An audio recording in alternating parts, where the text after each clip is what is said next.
some principals from East Santa Rosa here today, so we could talk about a little bit amongst ourselves about, you know, our successes and challenges in implementing safe versus school programming. And if anybody does end up coming in, we can kind of leave that toward the end of the meeting. But first, let's just go ahead and start with introductions for who's here on the Zoom and in the room. My name is Christina Panza. I'm the director of the Safe School Program for the Sonoma County Bicycle Coalition and Sonoma County Transportation Authority. They are our funder. And then I'll go around this way. Hi, I'm Alexander Oceguera, the active transportation planner for the city of Santa Rosa. Hi, Amy Joe, Superintendent, Lincoln Valley School District. Hi, Lori O'Connor, Director of Student Services, Lincoln Valley School District. And I'm Sarah Hadler, Safe Routes School Coordinator.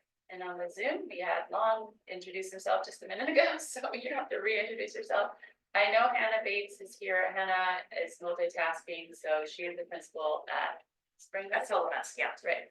And Anna, would you introduce yourself?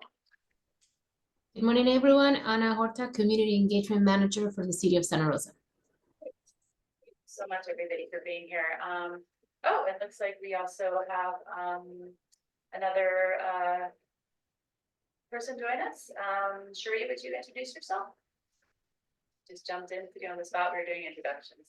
Good morning, everyone. Cherie Barnett, Outreach Event Coordinator with the Sonoma County Bicycle Coalition.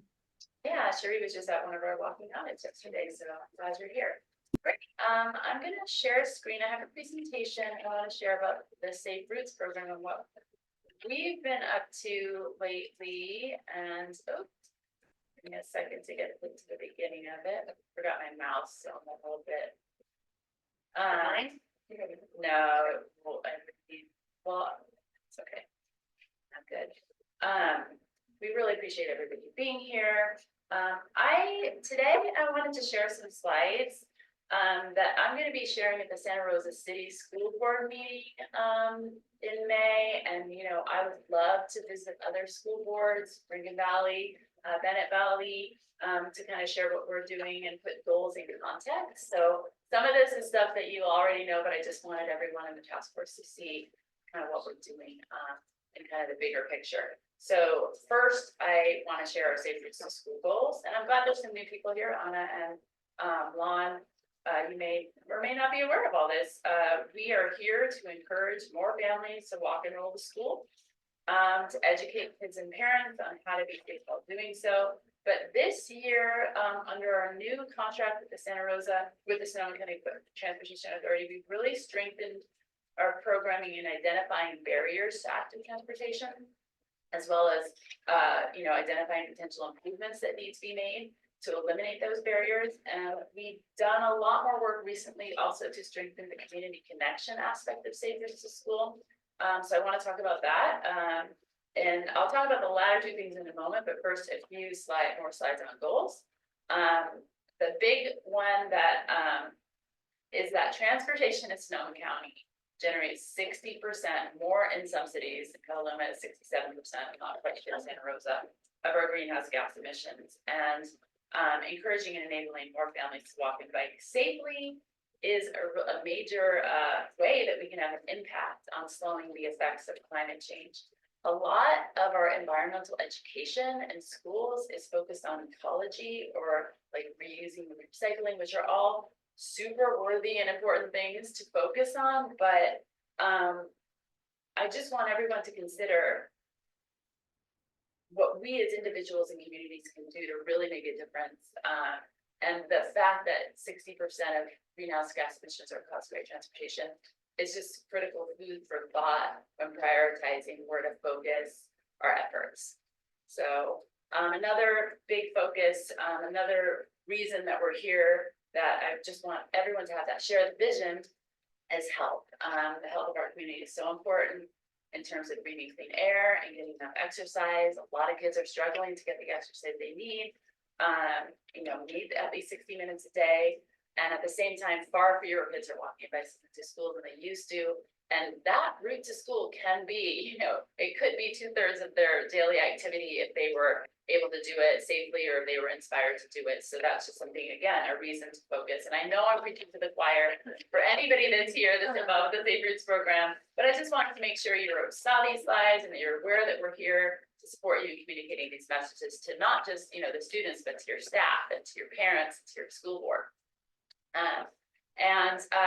So, we really want our Safe Routes program to inspire kids and families to fit walking and biking into their daily routines. And that's why we established our encouragement programs, our monthly walk and roll. Some schools do monthly, some schools do weekly.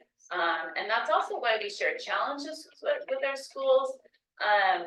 And just kind of get that message out there. And another slide, I really, again, part of the shared vision of Safe Routes is really to understand that there are 3 Ps for change. Sarah and I actually recently attended a training by a really great facilitator who does a lot of walk audits in the United States. And he talked about the 3 Ps for change, and not just with Safe Routes, but like with anything, which are programs and physical projects and policies. And so when we talk about programs, like the tip of the iceberg, that's essentially all the things that people in our Safe Routes world have experienced, like our outreach and our encouragement programs and the education we provide and all that. And that's kind of like the easiest thing to implement, but not necessarily easy. As we all know, there's challenges to getting encouragement programs implemented, which is one of the things I was hoping to talk about a little bit in this meeting today. But also the projects, that's a really big piece, and that I feel like we hadn't really emphasized as much in previous iterations of the Safe Routes under different contracts. And so those are like changes to the built environment that encourage healthy behaviors, like well-connected network of walk and bike facilities, and striping bike lanes, and installing bike racks, and school signage, and all that. That's like a big piece, and that we need that. We 100% need that for change to happen. And then finally, policies. And those are things like school siting policies or school arrival dismissal policies, parking regulations, or board and district policies about like educating kids about walking and biking, or board and district policies about engaging with the Safe Routes program. Those policies those are huge. And then also even policies in the city or the state level, like complete streets policies, which are policies where, a city is sort of required when they repave a road to make sure that they're looking at, how to make it safe for all road users.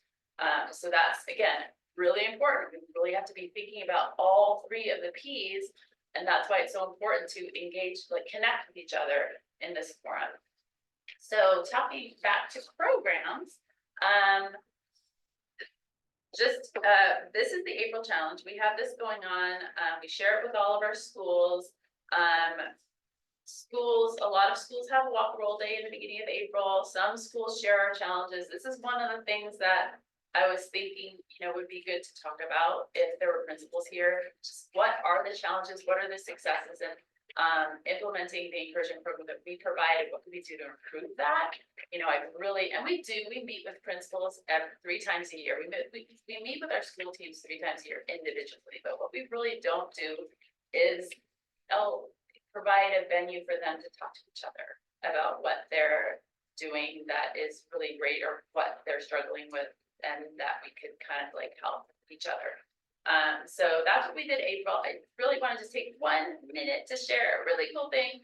We do an art contest every year. We produce a calendar. This is last year's calendar. These are just some of the images. It's just a feel good. Yeah. These are some of the images from this year's calendar from Santa Rosa students. The top left is a student at Sequoia, Park, a 5th grader. The top right is a JX Wilson student. The bottom left is an R.L. Stevens student. The bottom right is a Monroe Elementary student. And because we're in Ringa Valley, I'm sharing one more Sequoia student. I love this one. This is a kindergartner. And again, like when schools engage, this type of activity only helps when we have the schools engaging their students in doing it. So a lot of times we've struggled recently with the challenges, like we do these challenges, but we're not seeing them come in. But I recognize also that schools have so many other things going on that we can't be like, oh, you must do like how do we get more participation, more engagement? What can we do better to support schools in doing that? I also want to share this slide again, putting things into context. A lot of schools have hosted our education programming this year. Hannah, who's on here, hosted. Spring Lake was happening this month. We did some on bike ed. This is a bit, I'm not going to read through this all, but this is just Santa Rosa. This is just where we were in Santa Rosa in March and April. We're also in Petaluma, Healdsburg, Windsor, Sonoma, Sebastopol. And we're doing education. We're out there doing on bike ed and in class ed. We do family rides. We do outreach at events. We'll be at the Healthy Kids Day event on April 27th. We'll be at in May's not on here, but we'll be at the bike block party. So we're out there in the community, and we'd love to talk to anybody who's up with us about safe routes to school and how they can engage. And as I mentioned before, oops, sorry, I think that's where I was. As I mentioned before, one of the big P's is projects, and that's where the site assessments and walk audits come in that we've been doing. We need improvements in infrastructure to change our behavior. The city of Santa Rosa has been super supportive. Alexander's here today. And, engaging with schools, trying to work to identify what those barriers are. We started a process this year. In the beginning, we started it just like, whoever, contact us if you want to walk on it, we'll come to you. And then we realized, oh, wait a minute, we really need to think about how we want to do this methodically in a way that's going to, be equitable. So the first 3 schools we visited were Sequoia, Wright, and Austin Creek. That was back in September, November, December. By request. Actually, Lincoln was also, and Brickell were also requests, but they were kind of up on the list anyway. But once we realized we needed to sort of do this more methodically, Alexander and Tarina from the city, or probably maybe it was just you, Alexander, came up with a priority list based on, a number of factors, including, demographics and the traffic volume and major arterials and what schools should be prioritized, and made a list. And I actually have that list here. And if we pass it out, maybe you can have a copy and so on. And I can post this to the Safe Routes. I haven't posted it to the website because it's a little bit of a living document where I update it as we do audits. But this is the priority list that we've come up with, and these are the schools that we visited or will visit this year. So we do plan to pick up again in August, but I think the next school on the list will be Comstock, and then Slater. And it's possible we'll shift the list for different reasons, like if there's an incident that happens at a school or a project that's happening, or we have a specific funding to do an audit at a school, we may have to switch the order, but we'll try to keep this order as best as we can to, try to have that equity. And then it'll take a while to get through all 55 schools in Santa Rosa, but the intent is to continue to connect, and then not end it, after when we're done with all 55s, we'll go back to the beginning of the list, and just keep having those connections. I also just want to make sure everyone knows that you don't have to wait until you have a school audit to share concern with the Safe Routes program or the city. I mean, there is multiple ways. I mean, you can go on the My Santa Rosa app to share a specific concern, like a light is broken or a timing is wrong. Alexander went over that at our last meeting, but you can also just email me or tell parents to email me, and we'll reach out to the city and find out, what's been planned or what could be done. Sometimes it's just as simple as a work order. Sometimes it's a longer term thing that needs support. I want to come back to encouragement just for a minute to talk about Bike to School Day, because it's a great example of how a walk and roll program can connect communities. Of course, our monthly walk and roll days, we encourage kids to walk and roll when they can, and they're greeted with smiley faces and a sticker or other promotional item. And sometimes it's a big community event where parents are out and kids are out, and it's great. But with bigger events like Bike to School Day and International Walk and Roll to School Day, we really encourage schools to set up walking school buses and bike trains. We've really been working hard in the past couple of years to increase that walking school bus and bike train program. A lot of our schools countywide have like a monthly event where they will gather at a meetup spot and in a big group walk to school. And that is really a community engagement. It's a community engagement effort. It helps parents connect with each other and with school staff. We have a principal in Windsor that leads a bike train once a month. We have teachers and principals that lead walking school buses, and they have told us, wow, like the kids that are on this bike train on walking, they come up to us and they're more it's just this really great connection. So I think it's something that we are still continuing, to work with schools. Not every school has the capacity to do that, but I just wanted to share, this is just our Santa Rosa schools that are registered for Bike to School Day, and of the schools in Santa Rosa that are registered, 4 of them do have either a walking school bus, a bike train, or both that are happening, and some are school staff led. Santa Rosa Friends Charter has a teacher leading his bike train. James Monroe has a principal and a teacher leading their bike and walking school bus. And Cesar Chavez has a staff person leading their walking school bus, but a parent leading their bike train. And this can happen. It's just kind of, again, sharing that vision and doing that outreach and letting people know it's a thing. Also, we do our best to provide schools with resources to educate kids about safety, whether it's bike to safety quick tip infographic or a bike safety tip sheet or PSAs that we have. So please know that we're here to support you. You only need to ask. And you don't even need to ask. We meet with all our schools 3 times a year to make sure that they know what resources are available. So the last thing is just, again, for anybody who is joining us today, we do have a task force. We do want to think about what makes sense for next year. This year was a pilot year. We had the idea that we would have 2 meetings in each area. We split the areas into East Santa Rosa, South Santa Rosa, and Central Santa Rosa, kind of Southwest, Central, East. And it's been great to have this venue. But we really want to think about what makes sense for our school partners to make it meaningful next year. Not overload you, but also have an opportunity where we can connect with each other and talk about, what we're doing in our schools and what the city is doing and how that can happen. Like, can that happen? And what would be the best way? And I'll be reaching out to each superintendent about that separately and just getting their thoughts and trying to figure that out for next year.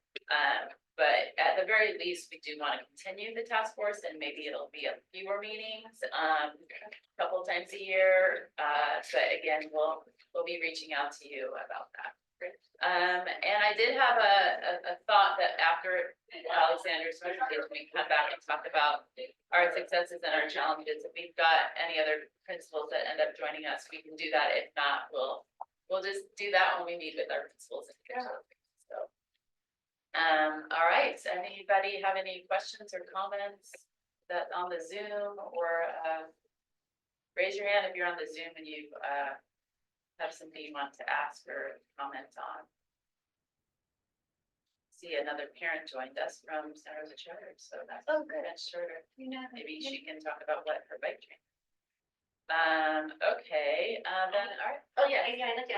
So I definitely, as we're looking at attendance and trying to get kids to school, I know that these are some of our higher attending days. And so this next year, I really want to encourage our principals to do a lot more of these, because it makes a difference. Yeah. And I haven't pulled the attendance data, however, I'm interested because it definitely, anecdotally, I've heard that, oh my gosh, our attendance was great today because all the kids wanted to come and do it. So, so the more we do that, and then thinking about too, like how we can put some, funds in our budget around being able to support the sites, to make it a bigger event. Yeah. And draw more kids into school. So. Yeah, that's a huge thing. I mean, having a stipend for a teacher champion, or having even more money for giveaways, because we give away items for the 2 events, And sometimes we give so much in the first event that they can use it, like for multiple events, but we're serving 60 schools now, so we don't have the ability to give out enough swag. Even like Bike to School Day, everyone got about 150 pieces of swag, which is great, but some schools have 300 kids that walk and roll that day and they didn't have enough, you know, to give away to everybody. So that would be awesome if schools have that ability. Any other comments? I'm just proud of our district that all of our schools. Yes. All school sites participate, which is really great. Our families and the buy-in, it's really great, promoting this because there are some areas that we're just always gonna be concerned about with the traffic and people going too fast, and so it's always an ongoing concern. We do pay for services for cross guards through a service organization, and it's very expensive, but it's a priority. So They need it. They need to be out there. You know, they do a really, really great job. I always, anywhere driving all around all the schools, I always see them out there. With their, colorful, vests and whatnot, and just the relationships also that the families with their cross guards and stuff, and the kids and the relationships. So it's really great, but whatever we could do to keep making our schools more safe. I know, not in our district, but over by here where I live, I see Steele Lane School, how they have you guys seen it? How they have those things out there for drop off, because that's just the parents crossing and it's so busy. So now they have those dividers up. Yeah, they're mediators. Yeah. Yeah. Now, is there gonna be something permanent going in, or is it? There's the potential. So once we have the pilot in till, we're probably gonna do it until the end of school now, and we're gonna put out a survey here in the near future, so that people can give us responses of how it's going and how it feels out there. Is there any delay? Is it feeling more comfortable with taking a lane? The intention is to slow speeds down and also give a protection for, school drop off. But in the future, the future conditions, we're gonna come up with some proposals internally and hopefully come back to the community to see if there are options that everybody can compromise and be successful in that area. Yeah. But we were just at Steele Lane on Tuesday, auditing the site, and it was really interesting to see how the behavior was with the delineators, with that extra space, and the principal talked about like the overwhelmingly positive response from the school staff. She actually said, I've got 20 more feet to save a student, because this is a busy street. And it's the only area to get in. I mean, you can go through the back, but people aren't gonna walk all the way. Then we also, when we do the audits, we also kind of try to think outside the box, like, are there any other things we could do at a school to like encourage or make it safer for kids to walk? Like, one of the things that came up, which made me pie in the sky at this school, was to have there's a field and there's a back entrance to that school that goes into a field that's not really a viable entrance, because it's a field and it gets muddy. But like, if they built like a pathway, like the district, it's not your district, but if the district builds a pathway behind that school, then that back neighborhood, that back entrance could be a viable entrance to shuttle off Steele Lane. And also it could be a community engagement area for there's a lot that can be done with that. So those are like ideas like that can come out of an audit as well. And it also takes the district and the school to be reading the report and engaging with that, those results, and kind of tracking that and working with the city or with. Thank you for doing that. I think it's also good for all of us in the county to see the different initiatives and things that you're doing, at different school sites for safety, that help us maybe think of new ways of doing things. Yeah, So, exactly. That's why we have it. And actually, it's perfect segue to Alexander. I'm going to share your presentation.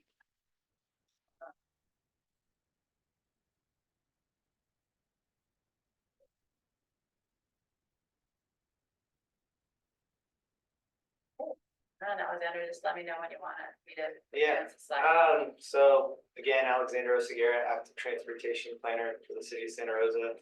I have an active transportation update. You wanna go to the next slide? Probably scroll Oh, okay. or use the page numbers. You can do the arrow on top. Oh, okay, yeah. Yeah. So just an update, we have two rapid rectangular flashing beacons that have been installed in the district area. One, if you don't know what they're called RRFBs, they just are pedestrian activated, so a person pushes a button and has a flashing yellow lights. It's meant to warn drivers that somebody's crossing the street, and hopefully they stop and let those people by. So yeah, on Hohen Avenue and Sierra Creek, one's been installed with ramp improvements as well there, and then on Summerfield Road and Park Trail Drive. Next slide.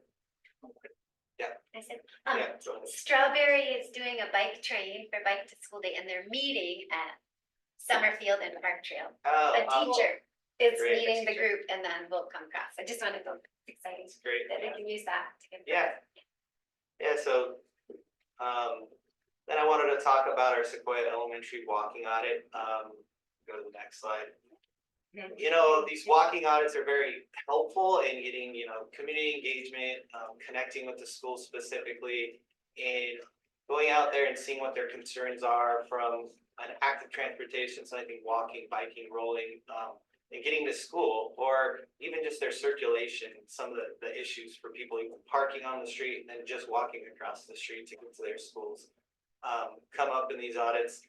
So the concerns there at Sequoia were, there's this pedestrian vehicle conflict. There's a traffic signal light right there at the school on Calistoga Road in DuPont, and people turning right tend to take the corner pretty sharp, and then also tend to go when people are in the crosswalk.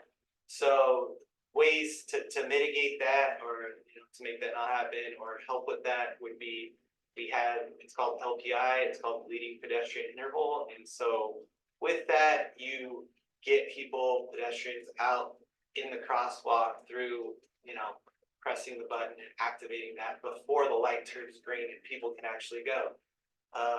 We looked into it, and we already had that LPI at this location, so we couldn't make any improvement there from that standpoint. But what we're potentially could look into is trying to create some form of like a protected intersection where we use delineators, kind of like what was mentioned on Steele Lane, at the corners of the crosswalks, so that people have to make a wider turn, and there's also some kind of physical barrier there for people walking across the street. So that's something else we're gonna look into to see if it's feasible, and it might not be because of the turning radius for buses coming out of there. So that would be the only drawback to not being able to put something like that in.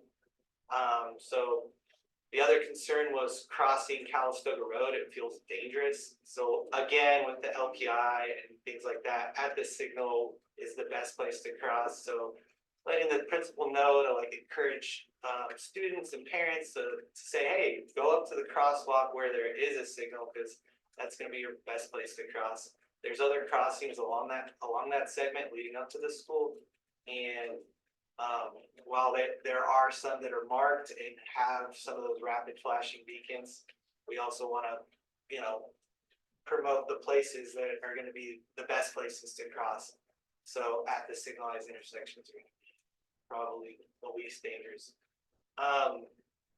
So, sight distance at Calistoga Road and Merritt, people were worried about that because cars would park at the crosswalk leading up to that crosswalk, so that if somebody's crossing, someone couldn't actually visibly see either a student or a parent or just a normal pedestrian just walking.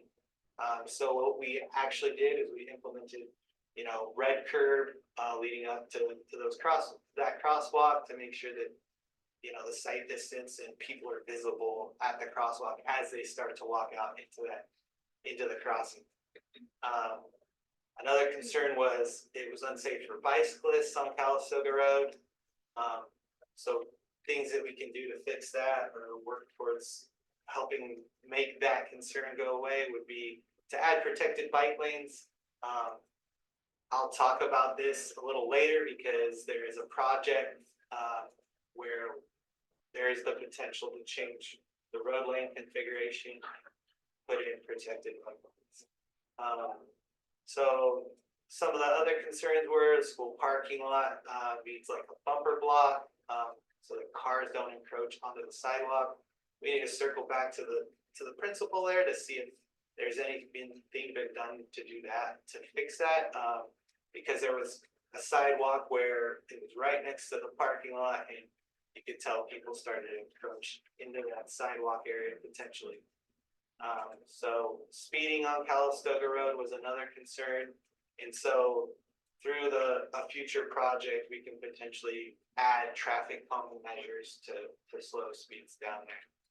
Want to go to the next slide? Yeah, and I just want to mention that for every audit that we do create a report that we share that is broken out by like what the city can do, what the school district can do. I don't really track the school district side of it because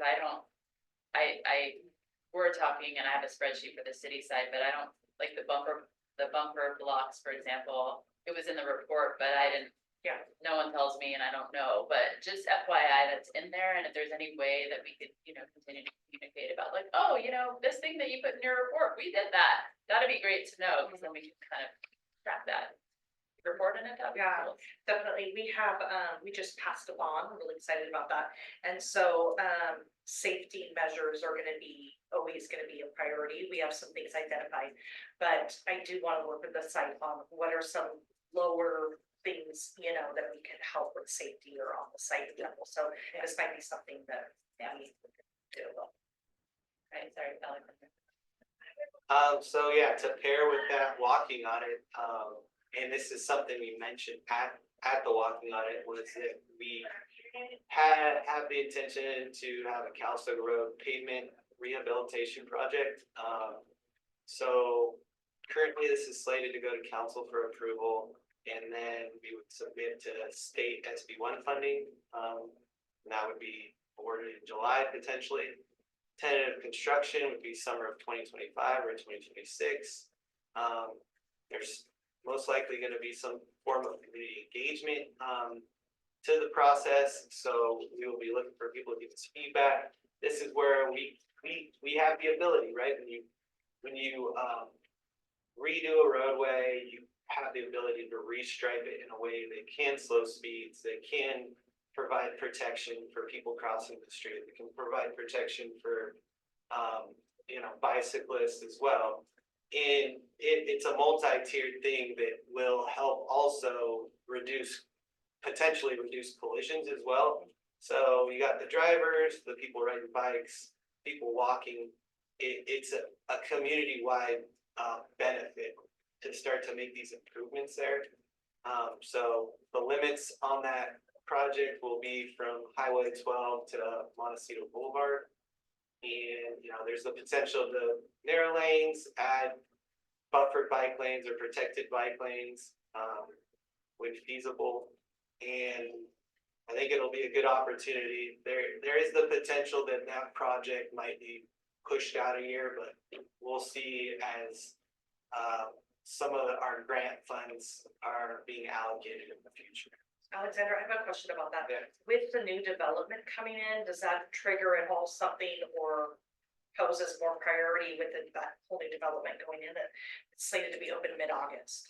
Yeah, that doesn't necessarily add a priority to reconstructing or doing the pavement rehabilitation project.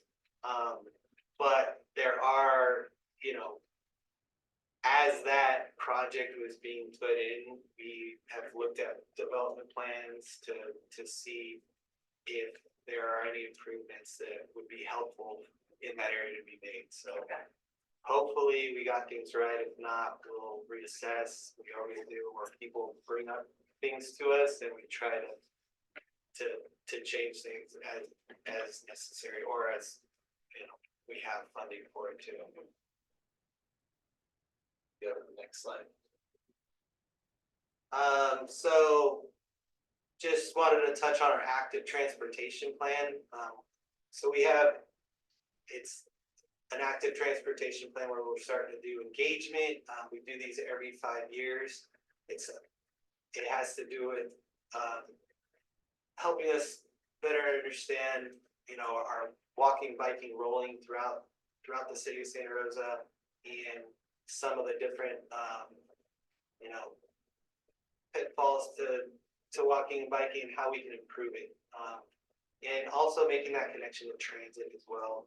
We're trying to connect that together as well, because, there's always either someone is gonna walk or bike to their transit stop, so that's their first last mile connection, and trying to connect people better to transit, not only our buses, but also the smart train as well. Go to the next slide.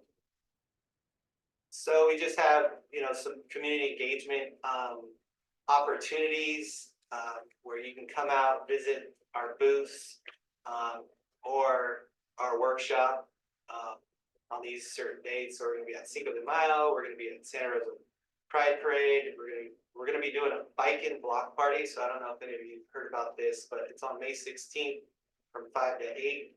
And we're gonna be closing down 4th Street from B Street to the courthouse square.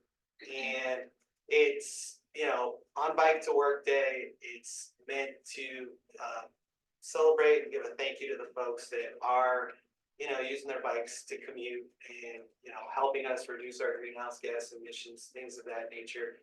And there's going to be 2 bands playing. There's going to be bench seating. Safe Routes to School's going to be there too, or the Sonoma County Bicycle Coalition. They're going to bring a bike blender, so that should be a fun activity for kids, parents, everybody to get involved with. We've been partnering with Bikeable Santa Rosa on that project, and also with Latino service providers as well. And so it's supposed to be a fun, community-friendly, family-friendly event.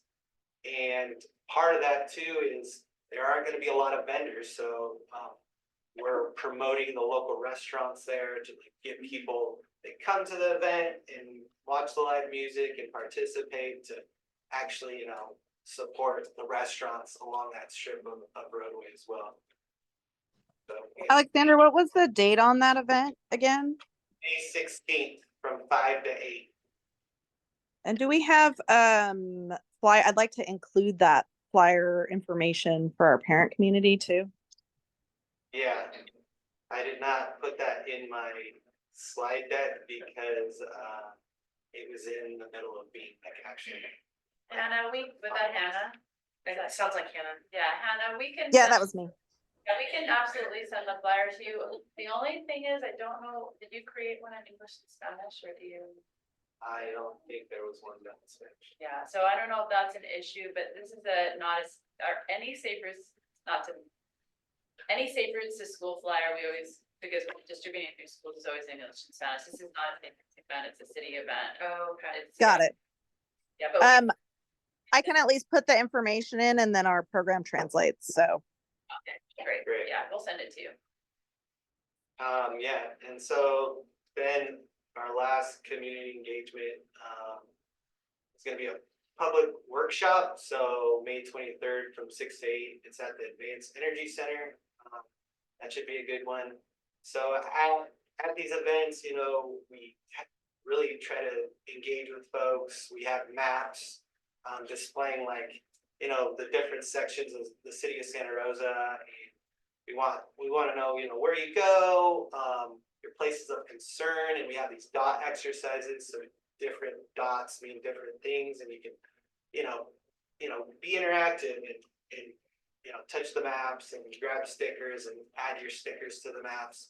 We also have comment cards at each one of these events, and they've been very, very, the first one we did was on Earth Day. It was very successful. We got a lot of engagement. We hope to get more in the future. So yeah, pretty much. Do you want me? Oh, to share yeah, the yeah. website? I also wanted to share our active transportation plan website. So on Christina's gonna share it. A second.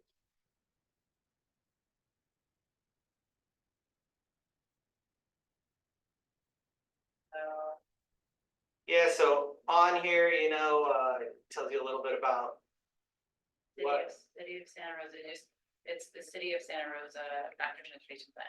Yeah. Just Google that. yeah, you can just Google City of Santa Rosa Active Transportation Plan. And we have our existing conditions report on there. We have an interactive map and survey. If you want to click on the survey. Take the survey. Yeah, you can do that too. It's it. Yeah, and then you just get started. It's in English and in Spanish. So if you want to click the get started button. And then it just takes you to a map, and it's kind of a similar thing of our dot exercises that we do in person, where you could put down, you know, your destinations, barriers to walking, biking, or rolling, routes that work well or that you frequent, your routes that you'd like to walk and bike, roll to, but you have barriers to that. So it's a fun interactive map, and we encourage people to get on it and comment. Anybody have any questions?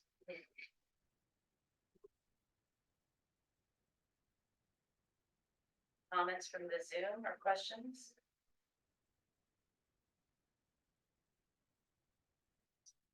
Thank you, Alexander. While we were talking, I had a little pop-up email from Lisa Christopherson at Austin Creek, who, and I didn't even read the email, but I just saw the first line, which was that they've established a bike train for Bike to School Day. Hey, it's gonna go from Skyhawk Supermarket and to the school. So yeah. I also wanted to mention that I was in communication with Beth Acosta at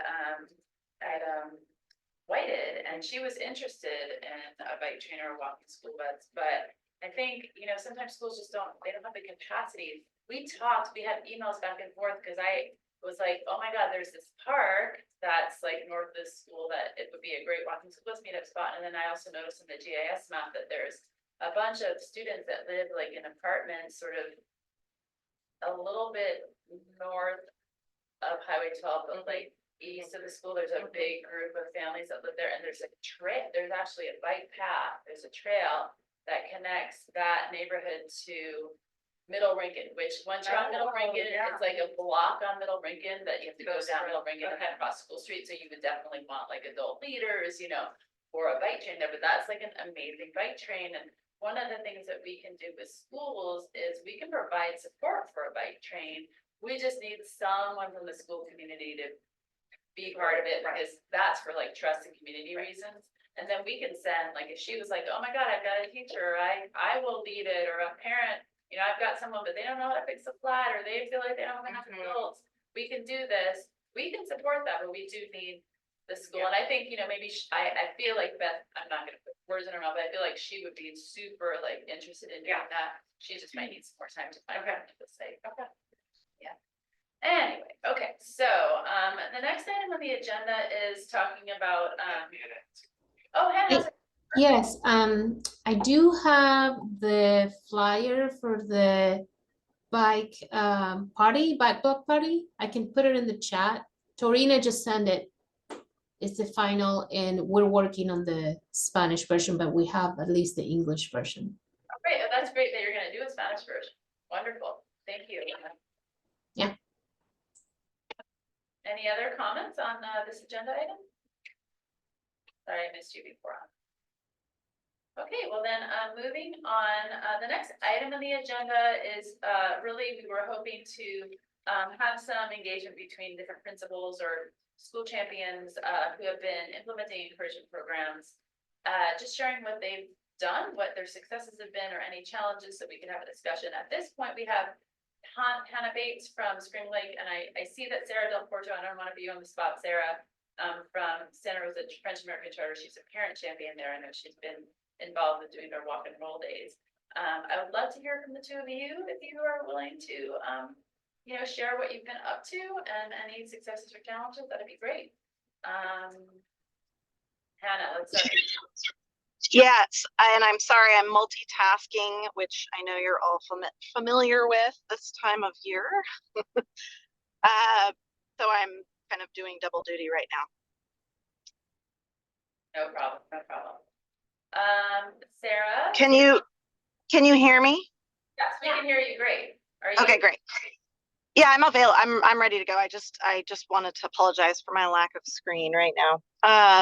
So I would say that the past 2 years working specifically with Sarah Hadler have been the most successful that we've ever had in partnership with Safe Routes to School. And specifically, we're realizing just how many kids in middle school have had very limited access or practice or actual instruction around bike riding.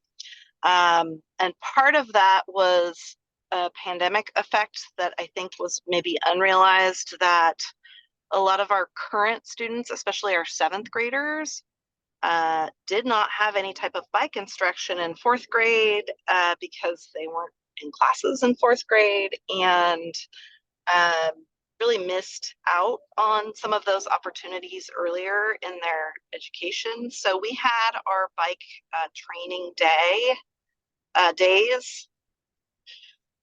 What was that, Sarah? That was in March? Yeah, mid-March. Early March, mid-March, and they were highly successful. And I think we had about 15 students who learned to ride during those bike training days.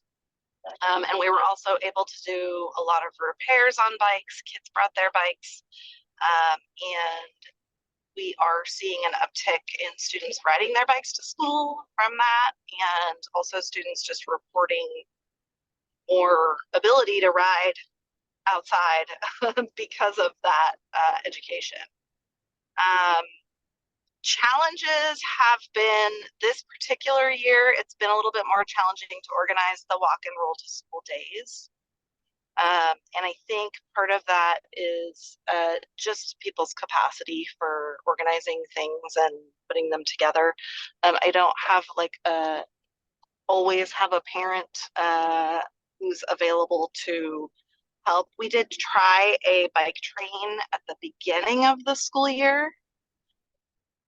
Yeah. And it wasn't super well attended. So I think getting more attendance out for middle school, it can be a real challenge to have students who are a little bit more interested in maybe friends and walking to and from school with friends, or biking to and from school with friends, to join in on an adult-led bike train. And so we might have to figure out how to make that more enticing. The rewards have been helpful. I'd love to be able to offer more different kinds of rewards that would appeal to middle schoolers. I know treat rewards are always good for them. We have in and out gift cards that we do for things, or yogurt time option. But that's definitely a good, any kind of incentive, even the sticker incentives for middle schoolers, you would be surprised at how enthusiastic they are about getting a sticker. School day stickers, Hannah, I don't know if you noticed in your bag, there's these water bottle stickers. They say I heart my bike. There's the regular. Yes. The water bottle stickers are actually really cool. We've had a lot of people want those. And I want to say about gift cards, we know, we wish we cannot buy gift cards with our Safe Routes Fund. So we are absolutely schools, if schools want to do gift cards, it has to be the school doing it, or unless we get some special grants. Sometimes we bought them. Yeah.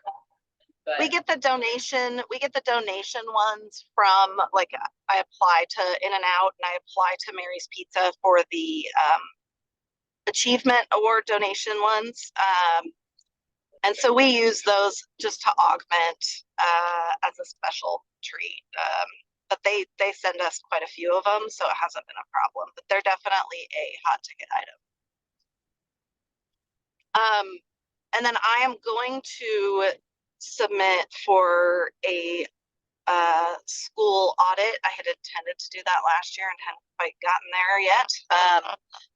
A walking audit for our site, just because of the multiple crosswalks at different locations. It can get a little complex getting in and out of the school, where we have only one entrance egress point.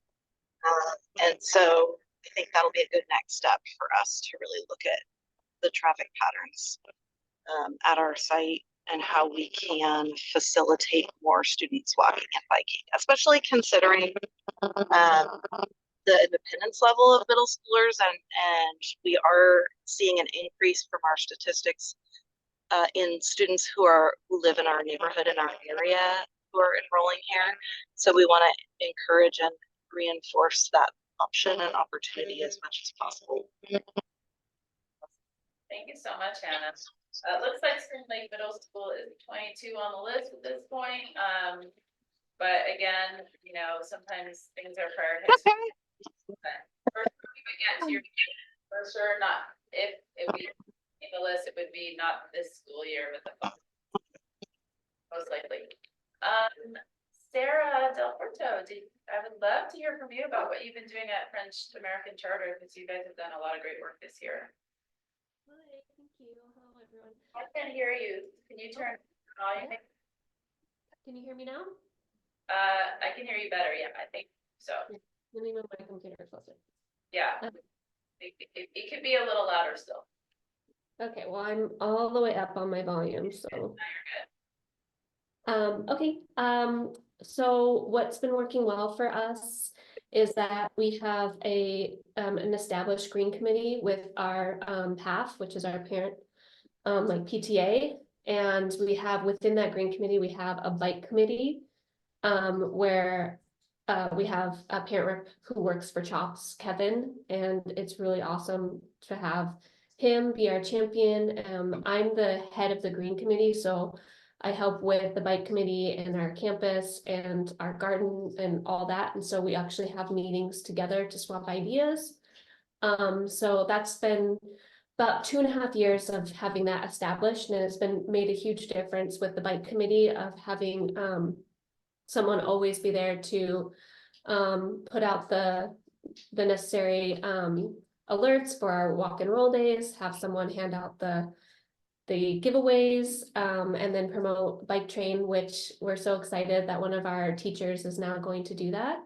So I think that's what we're moving towards, is getting more teacher involvement. French American is unique in that we don't have a lot of time in the day because we have to do 2 curriculums.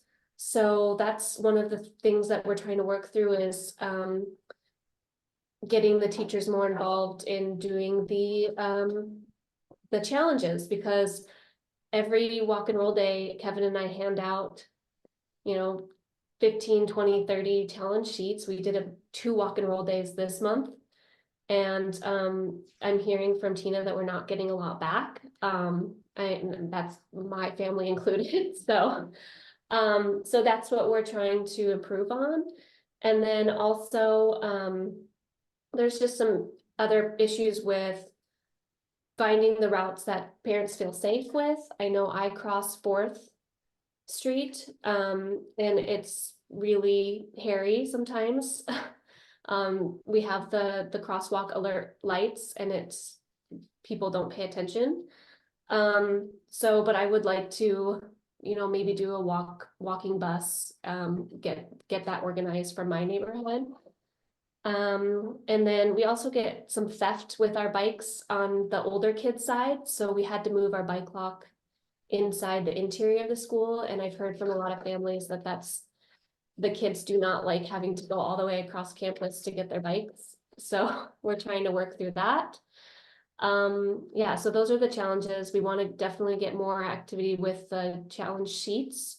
We want to get more bike trains and walking buses, and we want our kids to have a place where they can access their bikes easily. So that's what we're working on. Thank you so much. Mhm. You guys have done monthly walk roll days, and this month you even had 2, didn't you? Yeah, so far, last year, we even did a walk and roll day in January when we usually break. So we have not missed one yet, so it's been pretty fun. And the giveaways, the reduction of giveaways hasn't been a problem for us because we still have a pretty big stash. But the kids just love the color changing pencils. They love them. Get a lot of those, and we usually have extras of those, people need to request them. I know a lot of schools have said, oh, we've got a lot of stash from previous years, but that honestly is not gonna continue to be the case, because people their stash will deplete, and then we are not ever gonna, at least in this contract, we are not gonna have the ability to get as much. We have just more schools and like not more money. So I've been handing out the challenge sheets and framing it as that's your like, hey, come to the table and here's this, like, draw a picture for how it's like to be green, or like do these green activities. We did a chalk art day for our second walk and roll day, and I just said, hey, you can already check the first part of the challenge off. So we've been trying to frame the challenge sheet as like your gift of walking to school. You know, it's honestly, it might be that the kids are doing the challenges, just not turning them in. Right, so I've been giving them to the parents. Yeah, So I've been trying to give them to the parents, but. And also, but I know also there's so many other things they're doing. So like, I just, you know, of course, for me, it's a priority, like everybody should do the challenge every month, but there's a million other things that schools and kids are doing, and that's just one little thing. But yeah, thank you for your continued efforts to integrate the challenges into your walk and roll days. And I know, you know, your site definitely have some strong parent support. But I think also with PTA, and a lot of schools I've noticed have PTA, the people that are involved so much in so many things, and biking and walking isn't necessarily the thing that they're interested in, like on a particular PTA. Sometimes it's like finding that parent that's not necessarily PTA, but like bikes to school. But again, finds that parent. You know, so. Yeah, I feel so lucky with Kevin because he's not on the PTA. His sole thing he does for the school is the biking. We just had our Earth Day event this past weekend, and he had his cart with all the kids, and he was going all the way around, and the kids love it. And then he brought extra bikes, and he had a bike rodeo, and he led it all himself, and it was amazing. Yeah, Kevin's truly unique. If we could clone Kevin at every school, that'd be awesome. But I do feel like there are biking parents at like almost every school that has bikeability, and just sometimes they just don't even know that this is the thing they can do. So just figuring out how to find those parents. And then also, you know, sometimes there's a teacher, and it just, again, teachers have so much on their plates, and we're not saying like, oh my God, you do this one more thing, but sometimes it's that passion, that teacher is passionate about it. Okay, does anyone on the Zoom today, or in the room, you know, if you have any, the next item on the agenda is just site issues or concerns, that you want to share with the city or with us that we can record and document? In terms of like infrastructure, mostly, or enforcement. Anybody here want to share a concern? All right. I don't see any hands raised on the Zoom. How about other business and announcements? Does anyone have any other business and announcements? Make sure you want to talk about Bike to Work Day. Since we've got some school and district staff here today. I think she's multitasking. Well, I will say that there is also an event. It is not a Safe Routes to School event, but it is happening on May 16th. It's Bike to Work Day. It's a countywide event. And there are energizer stations that are put out all over the county. There are multiple stations in Santa Rosa where there's, you know, people usually sponsored by either a city or like an organization like Kaiser, you know, place. I don't know if Kaiser's doing it, but and they'll have like a table. And I know Santa Rosa last year gave out like Village Bakery for sandwich, delicious. And Bike to School Day bags, Bike to Work Day, like swag bags and stuff. And so that's always a fun one to share with your staff.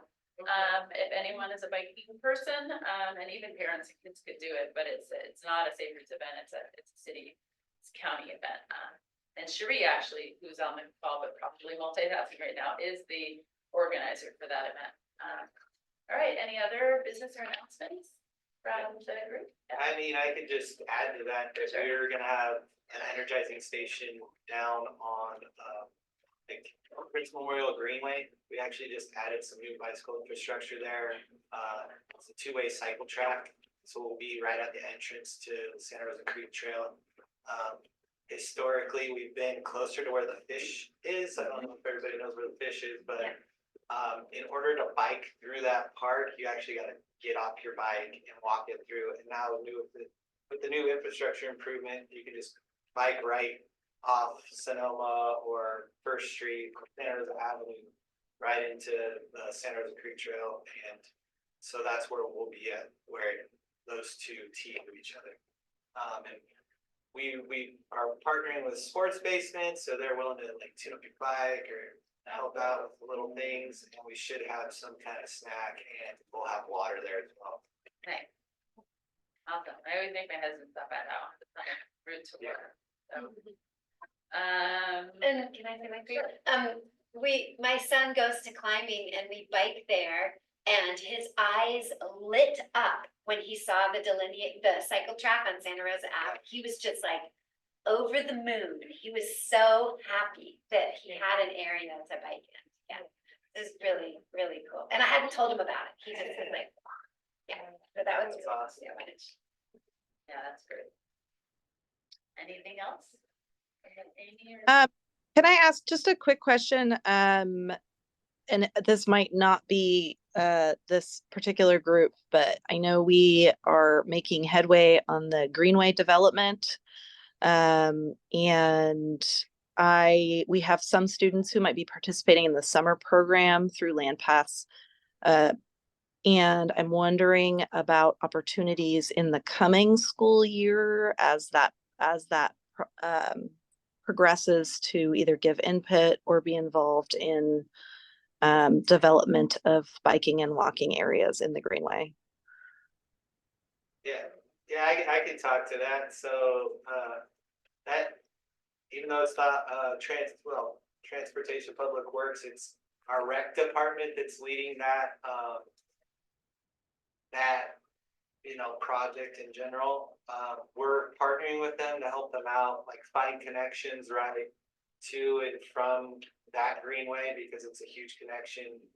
Trying to connect that to the Santa Rosa Creek Trail as well in a low stress manner, so that like people of all ages and abilities can get, east to west through Santa Rosa. And then also, obviously, that would end up connecting to the smart path as well that goes north to south. So we're really trying to make this, complete connection using that as, a focal point.